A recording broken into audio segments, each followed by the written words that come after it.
Morning everyone.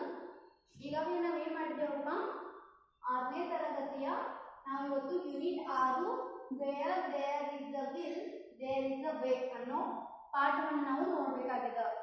Wear there is a will there is a way ಹಾಗಂದ್ರೆ ಏನು? ಎಲ್ಲಿ ನಾವು ಏನಾದರೂ ಒಂದು ಸಾಧ್ಯತೆಯನ್ನು ಇರ್ತದ, ನಾವು ಇದು ಮಾಡಲೇಬೇಕು ಅಂತ ಇರ್ತದಲ್ಲ, ಯಾವಾಗ ಅಲ್ಲಿ ಮಾತ್ರ ಏನಿರ್ತದೆ, ಒಂದು ದಾರಿ ಇರ್ತದ.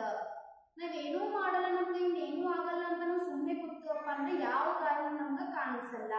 ಇದೇ ಈ ಪಾಠದ ಉದ್ದೇಶವೇನು, ಈಗ ಪಾಠ ಏನು ಹೇಳಿದಂತ ನಾವಿಲ್ಲಿ ನೋಡೋದು. ಫಸ್ಟ್ ಏನು ಮಾಡ್ತೇನಪ್ಪ ಆಯ್ತದ, ಇಂಟ್ರೊಡಕ್ಷನ್ ಅಥವಾ ಪರಿಚಯವನ್ನ ಮಾಡ್ತೇನೆ. ಹಂಗಂದ್ರೆ ಏನು?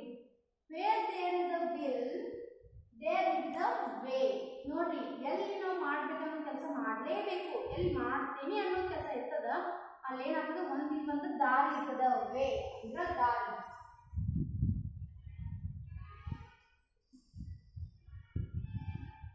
ದಾರಿ ಇರ್ತದ. ನೋಡಿ, ಇಂಟ್ರೊಡಕ್ಷನ್ ಹೇಳ್ತೀನಿ. No one is born a great. One becomes great by his deeds, willpower, patience, and perseverance.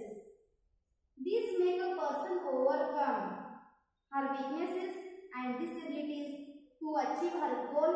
Here are two stories of athletes who have achieved their best in spite of their physical challenges. They were differently abled indeed. ನೋಡ್ರಿ, ಏನ್ ಹೇಳ್ತಾರಪ್ಪ ಅಂದ್ರೆ, ಯಾರು ಸಹ ಹುಟ್ಟುತ್ತಾ Born,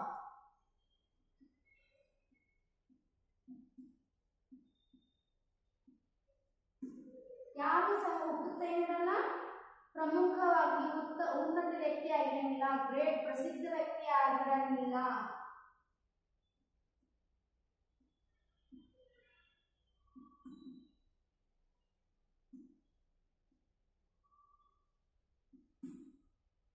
ಪ್ರಸಿದ್ಧ ವ್ಯಕ್ತಿ ಅನ್ಸ್ಕೊಳ್ಳೋದಿಲ್ಲ, ಪ್ರಸಿದ್ಧ ವ್ಯಕ್ತಿ ಆಗಿರಂಗಿಲ್ಲ. One becomes great by his deeds, will power. ನೋಡ್ರಿ, ಅವ್ರ ಹತ್ರ ಯಾವ್ದಾದ್ರು ಒಂದು ಶಕ್ತಿ ಇರಬೇಕು. ಮನಿ ಪವರ್ ಅಂದ್ರೆ ಹಣದ ಶಕ್ತಿ ಇರಬೇಕು, ಇಲ್ಲ ಮಾಡೋದಿಲ್ಲ ಅನ್ನೋ ಛಲ ಇರಬೇಕು, ಇಲ್ಲ ಪೇಷನ್ಸ್ ಅಂದ್ರೆ ತಾಳ್ಮೆ.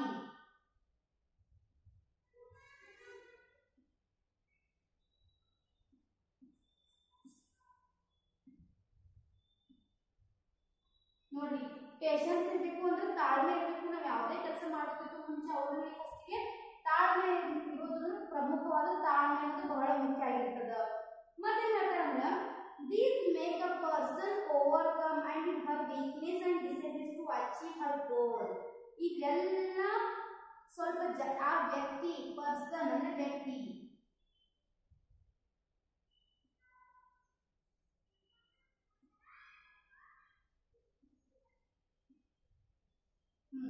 ಇವೆಲ್ಲ ಗುಣಗಳು ಯಾವು? ತಾಳ್ಮೆ ಅಥವಾ ವಿಲ್ ಪವರ್, ಮಾಡ್ತಿರೋ ಶಕ್ತಿ, ಇವೆಲ್ಲ ಒಬ್ಬರ ವ್ಯಕ್ತಿತ್ವಕ್ಕೆ ಇದ್ದಾಗ ಮಾತ್ರ overcome her weakness and disabilities to achieve her goal. ನೋಡಿ, ಅವೆಲ್ಲ ಏನಿರ್ತಾವಪ್ಪ ಅಂದ್ರೆ ಅವಳ ವೀಕ್ನೆಸ್ ಅಂದ್ರೆ ಮಾಡಕ್ ಆಗ್ಬೇಕು ಅಂತ ಅಸಹಾಯಕತೆ, ವೀಕ್ನೆಸ್ ಆಗಿರ್ತದ. ಮತ್ತೆ ಡಿಸಬಿಲಿಟಿ ಅಂದ್ರೆ ಅಸಾಮರ್ಥ್ಯ, ಡಿಸಬಿಲಿಟಿ.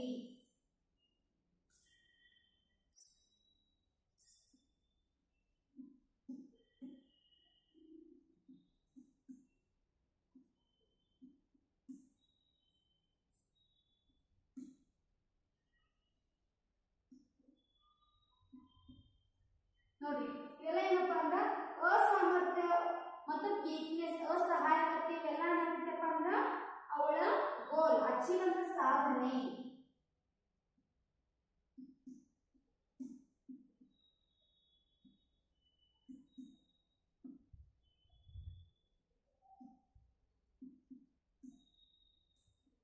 ನೋಡಿ, ಅವರ ಗುರಿಯನ್ನ ಅಥವಾ ಸಾಧನೆಯನ್ನ ರೀಚ್ ಆಗೋದು ಅಸಾಮರ್ಥ್ಯ ಇರ್ತದ, ವೀಕ್ನೆಸ್ ಇರ್ತದ, ಅಸಹಾಯಕತೆ ಇರ್ತದ.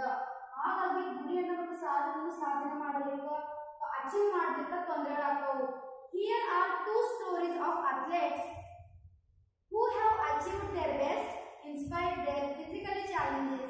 They were differently abled indeed. ನೋಡಿ, ಫಿಸಿಕಲ್ ಚಾಲೆಂಜ್ ಅಂದ್ರೆ ಏನಪ್ಪ ಅಂದ್ರೆ ಅಂಗವಿಕಲ.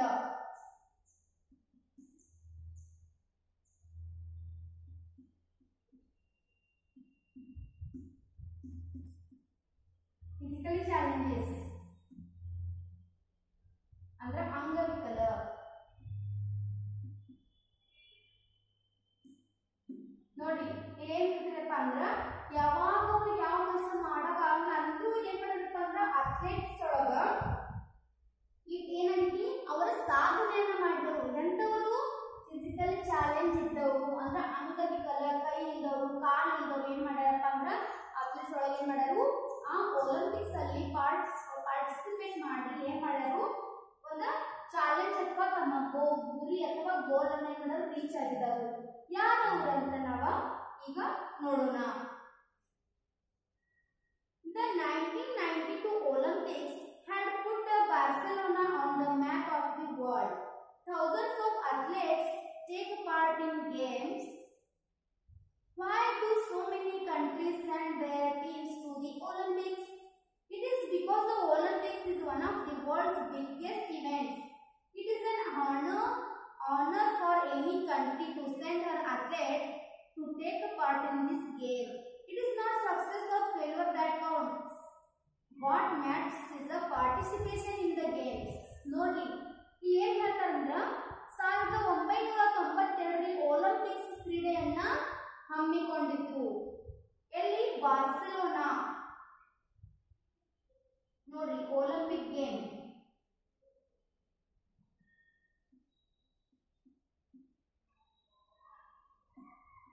ಇದೊಂದು ಆಟ. ನೋಡಿ ಯಾವ್ದ ಒಲಿಂಪಿಕ್ಸ್ ಗೇಮ್ ಅನ್ನೋದು ಆಟ. ಇದರಲ್ಲಿ ಏನ್ ಆಟಗಾರರು ಭಾಗವಹಿಸಿದ್ರು ಅದು ಎಲ್ಲಿ? ಬಾರ್ಸಿಲೋನಾದಲ್ಲಿ ಇರ್ತದೆ. ಎಲ್ಲಿ? Barcelona map. ಇದು ಎಲ್ಲಿರ್ತದೆ? ಇದರಲ್ಲಿ thousands of athletes take part in this game. ನೋಡಿ ಇದೇನು ಒಲಿಂಪಿಕ್ ಅನ್ನೋ ಆಟ ಅದ, ಈ ಆಟಗಳಲ್ಲಿ ಸಾವಿರಾರು ಜನ ಭಾಗವಹಿಸಿದ್ರು. ಅದು ಯಾರು? ಅಥ್ಲೆಟಿಕ್ಸ್ ಅಂದ್ರೆ ಸಾವಿರಾರು ಜನ ಏನ್ ಮಾಡ್ತಾರಪ್ಪ ಅದ್ರೊಳಗ ಭಾಗವಹಿಸಿದ್ರು, ಅದರಲ್ಲಿ ಪಾರ್ಟಿಸಿಪೇಟ್ ಮಾಡಿದ್ರು. ಅಂದ್ರ ತಮ್ಮ ನೋವುಗಳನ್ನ ಯಾವಾಗ ಏನ್ ಮಾಡಿದ್ರು ಅಂದ್ರೆ ಆ ಸ್ಪರ್ಧೆಯಲ್ಲಿ ಭಾಗವಹಿಸಿದ್ರು. ಈಗ ನಾವೆಲ್ಲರೂ ಯಾವುದೋ ಒಂದು ಸ್ಪರ್ಧೆಯನ್ನ ಕಂಡಕ್ಟ್ ಮಾಡಿದ್ವಪ್ಪ, ಯಾವುದೋ ಒಂದು ಫಂಕ್ಷನ್ ಅನ್ನ ಕಂಡಕ್ಟ್ ಮಾಡಿದ್ವಿ, ಸಿಂಗಿಂಗ್ ಕಾಂಪಿಟೇಷನ್, ಡಾನ್ಸಿಂಗ್ ಕಾಂಪಿಟೇಷನ್ ಆಗಿರ್ಬೋದು, ಇಲ್ಲಾಂದ್ರೆ ಮತ್ತೆ ಬೇರೆ ಬೇರೆ ಕಾಂಪಿಟೇಷನ್ಗಳಲ್ಲಿ ನಾವು ಎಸ್ಸೆ ಕಾಂಪಿಟೇಷನ್ ಆಗಿರ್ಬೋದು, ಯಾವುದೋ ಒಂದು ಕಾಂಪಿಟೇಷನ್ ಇಟ್ಟಾಗ ನೀವೆಲ್ಲರೂ ಹೆಂಗ್ ಪಾರ್ಟಿಸಿಪೇಟ್ ಮಾಡ್ತೀರಿ. ಸೊ ಅಲ್ಲಿ participate is very more important. ಅಲ್ಲಿ ಏನಾಗಿತ್ತು? ಪಾರ್ಟಿಸಿಪೇಟ್ ಮಾಡೋದು ಇಂಪಾರ್ಟೆಂಟ್. ಗೆಲ್ತೀವಿ ಬಿಡ್ತೀವಿ ಒಂದು ಸೆಕೆಂಡ್ರಿ, ಅದು ಇಂಪಾರ್ಟೆಂಟ್ ಅಲ್ಲ, ಎಷ್ಟು ಜನ ಪಾರ್ಟಿಸಿಪೇಟ್ ಮಾಡಿದ್ರು ಅನ್ನೋದು ಇಂಪಾರ್ಟೆಂಟ್. ಅಲ್ಲಿ ಏನ್ ಮಾಡಿದ್ರಪ್ಪ 1992ರಲ್ಲಿ ಈ ಗೇಮ್ ಬಂದಾಗ ಇದರಲ್ಲಿ ಸಾವಿರಾರು ಜನ ಏನ್ ಮಾಡಿದ್ರಪ್ಪ, ಸಾವಿರಾರು ಜನ ಏನ್ ಮಾಡಿದ್ರು ಪಾರ್ಟಿಸಿಪೇಟ್ ಮಾಡಿದ್ರು. ಯಾವ ಗೇಮ್ ಒಳಗ? ಒಲಿಂಪಿಕ್ಸ್ ಗೇಮ್ಸ್ ಒಳಗ. ಮತ್ತೆ ಹೇಳ್ತಾರೆ why do so many countries send their team to Olympic? Question ಕೇಳ್ಯಾರ, ಯಾಕ ಎಲ್ಲಾ ದೇಶದವರು, ಕಂಟ್ರೀಸ್ ದೇಶ,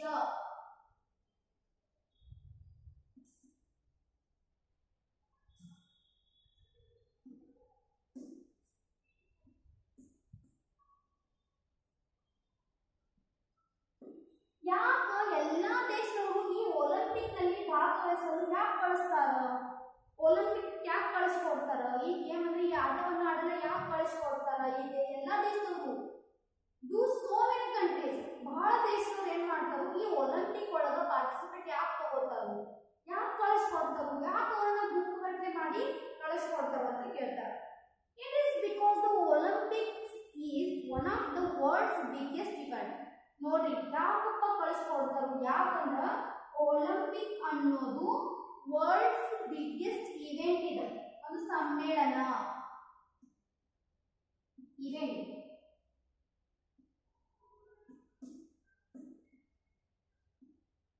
ಅದು ಯಾವುದು? ಆಟದ ಸಮ್ಮೇಳನ. ವರ್ಲ್ಡ್ ಬಿಗ್ಗೆಸ್ಟ್ ಅಂದ್ರೆ ಜಗತ್ತಿನಲ್ಲಿ ಅತಿ ದೊಡ್ಡದಾದ, ಜಗತ್ತಿನಲ್ಲೇ ಇಡೀ ಪ್ರಪಂಚದಲ್ಲಿ ಅತಿ ದೊಡ್ಡದಾದ ಸಮ್ಮೇಳನ ಯಾವ್ದಪ್ಪ ಅಂದ್ರೆ ಒಲಿಂಪಿಕ್ ಕ್ರೀಡೆಗಳು, ಒಲಿಂಪಿಕ್ಸ್ ಆಟಗಳು. ಈ ಆಟಗಳು ಏನಪ್ಪಾ ಅಂದ್ರೆ ಅತಿ ದೊಡ್ಡದು, ಅಂದ್ರ ಜಗತ್ತಿನಲ್ಲಿ ಪ್ರಮುಖವಾದದ್ದು, ಜಗತ್ತಿನಲ್ಲಿ ಅತಿ ಉತ್ತಮವಾದ ಆಟ ಯಾವ್ದಪ್ಪ ಅಂದ್ರ ಒಲಿಂಪಿಕ್ ಕ್ರೀಡೆಗಳು. ಮತ್ತೆ ಹೇಳ್ತಾರಪ್ಪ ಅಂದ್ರ it is an honour for any country to send her athletes to take part this game. ನೋಡ್ರಿ ಏನ್ ಹೇಳ್ಯಾರಪ್ಪ ಅಂದ್ರ ಈ ಒಲಿಂಪಿಕ್ ಗೇಮ್ ಒಳಗ ಯಾರು ಪಾರ್ಟಿಸಿಪೇಟ್ ಮಾಡ್ತಾರ ಅಂದ್ರೆ ಯಾರು ಭಾಗವಹಿಸ್ತಾರ ಯಾರಲ್ಲಿ ತಮ್ಮ ಆಟಗಾರರನ್ನು ಅಲ್ಲಿ ಕಳಿಸ್ಕೊಡ್ತಾರೋ, ಎಲ್ಲಿ ಒಲಿಂಪಿಕ್ಸ್ ಆಟದಲ್ಲಿ ಕಳಿಸ್ಕೊಟ್ಟಂದ್ರೆ ಅದು ಆ ದೇಶದವರಿಗೆ. ಈಗ ನೋಡ್ರಿ ಬೇರೆ ಬೇರೆ ಬೇರೆ ಬೇರೆ ದೇಶದವರು ಒಂದು 10 ದೇಶದವರು 10 ದೇಶದ ಆಟಗಾರರನ್ನ ಒಲಿಂಪಿಕ್ಸ್ ಆಟದಲ್ಲಿ ನಾವು ಕಳಿಸ್ಕೊಡ್ತೀವಿ ಅಂದ್ರೆ ಆ 10 ದೇಶಗಳಿಗೆ ಏನ್ ಸಲ್ತದ? ಹಾನರ್ ಅಂದ್ರೆ ಗೌರವ. ನೋಡ್ರಿ ಅವರು ಸೋಲೋದು ಬಿಡುವುದು, ಸೋಲುವುದು ಗೆಲ್ಲುವುದು ಅದು ಬೇರೆ ವಿಷಯ. ಆದ್ರೆ ಆ ದೇಶದಿಂದ ಒಬ್ಬಳು ಆಟಗಾರರು ಆ ಆಟಕ್ಕೆ ಹೋದರೆ ಆಗ ಅವರಿಗೆ ಗೌರವ ಅನ್ಸುತ್ತದೆ. ಏನೋಪ್ಪ ಇಷ್ಟು ಪ್ರಯತ್ನ ಪಟ್ಟರು, ಏನ್ ದೊಡ್ಡ ವಿಷಯ, ಆ ದೇಶದವ್ರು ಅಲ್ಲಿ ಹೋದ್ರು, ಆ ದೇಶದವ್ರು ಏನ್ ಮಾಡಿದ್ರು, ಅಲ್ಲಿ ಹೋಗಿ ಏನ್ ಮಾಡಿದ್ರು, ಆ ಆಟದಲ್ಲಿ ಭಾಗವಹಿಸಿದ್ರು ಅಂತ ಹೇಳ್ತಾರೆ. ಅಂತ ಅವ್ರಿಗೆ ಗೌರವ ಸಲ್ತದ ಅಂತ ಹೇಳ್ತದ. ಮತ್ತೆ ಹೇಳ್ತಂದ್ರ it is not success or failure that counts, what matters is participation in the games. ನೋಡ್ರಿ ಈಗ ಸಕ್ಸೆಸ್ ಅಂದ್ರೆ ಯಶಸ್ವಿ, ಸಕ್ಸೆಸ್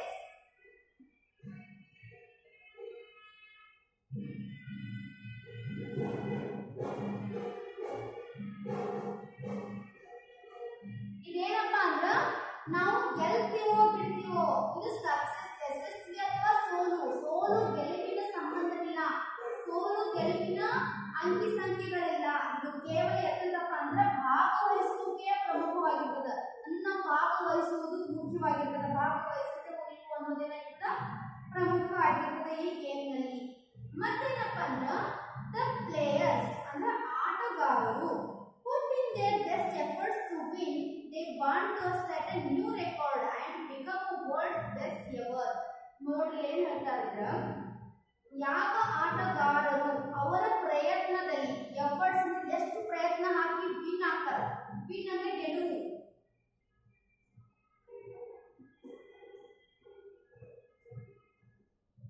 ನೋಡ್ರಿ ಯಾವ ಆಟಗಾರರು, ಪ್ಲೇಯರ್ಸ್ ಅಂದ್ರೆ ಆಟಗಾರರು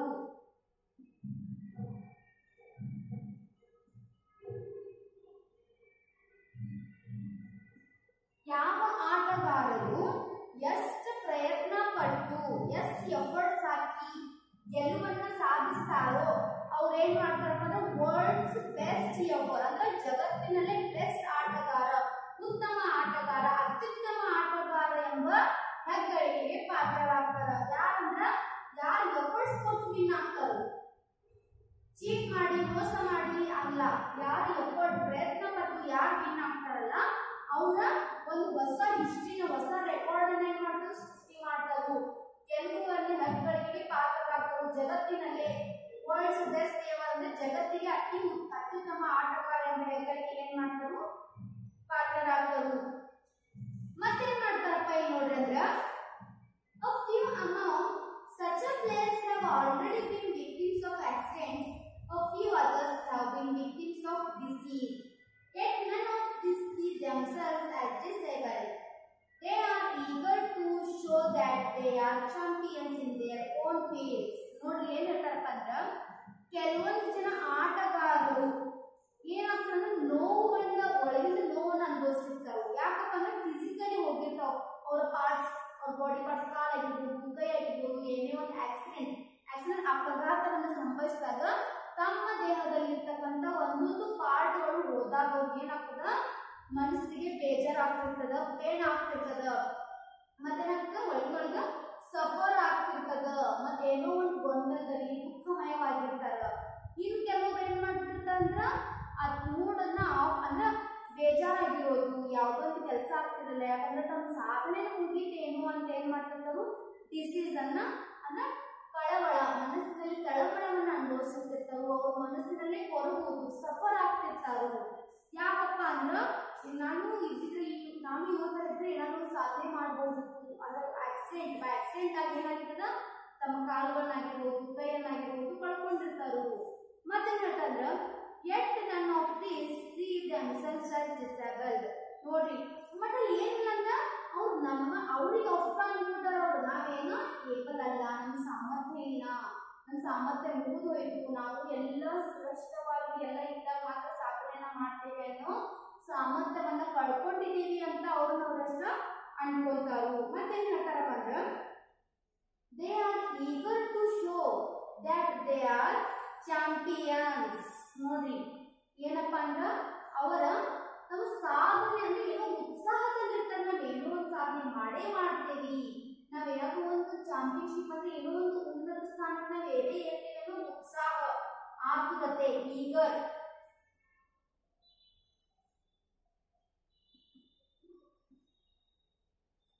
ಉತ್ಸಾಹ ಅಥವಾ ಆತುರ. ನನಗೇನೋ ಮಾಡೇ ಮಾಡ್ತೀನಿ, ನನಗೆ ಸಾಧನೆ ಮಾಡಲೇಬೇಕು ಅನ್ನೋ ಆತುರತೆ ಅವ್ರು ಏನಾಗಿರ್ತದ ಎದ್ದು ತೋರಿಸ್ತದ. ಮತ್ತು ಅದು ಯಾವಾಗ ತಮ್ಮ ಸ್ವಂತ ಕ್ಷೇತ್ರಗಳಲ್ಲಿ ನೋಡಿ ಯಾವ್ದು ಕ್ಷೇತ್ರದಲ್ಲಿ ಅವರು ಪಾರ್ಟಿಸಿಪೇಟ್ ಮಾಡ್ಬೇಕಂತ ಅನ್ಕೊಂಡಿರ್ತಾರೆ, ಯಾವ ಕ್ಷೇತ್ರದಲ್ಲಿ ಅವರು ತಮ್ಮ ಸಾಧನೆ ಮಾಡ್ಬೇಕಂತ ಅನ್ಕೊಂಡಿರ್ತಾರ, ಆ ಸಾಧನೆಯಲ್ಲಿ ಏನಾಗ್ತದ ಆ ಕ್ಷೇತ್ರದಲ್ಲಿ ಅವ್ರು ಆಲ್ರೆಡಿ ಓನ್ ಕ್ಷೇತ್ರದಲ್ಲಿ ಮತ್ತು ಚಾಂಪಿಯನ್ಶಿಪ್ ಆಗಿರ್ತಾರ ಅವರು. ಮತ್ತೆ ಹೇಳ್ತಾರಪ್ಪ ಅಂದ್ರ one such champion was Wilma Rudolph of the USA. She is popularly known as the Black Gazelle. She had a speed and grace of deer. ನೋಡ್ರಿ ಜಿಂಕೆಯಷ್ಟೇ ವೇಗವಾಗಿ ಓಡುವಷ್ಟು ಯಾಕಂದ್ರ ವಿಲ್ಮಾ ರುಡಾಲ್ಫ್. ನೋಡಿ ವಿಲ್ಮಾ ರುಡಾಲ್ಫ್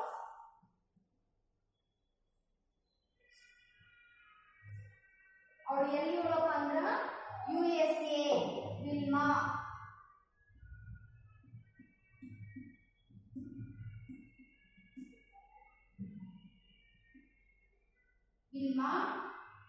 Rudolph from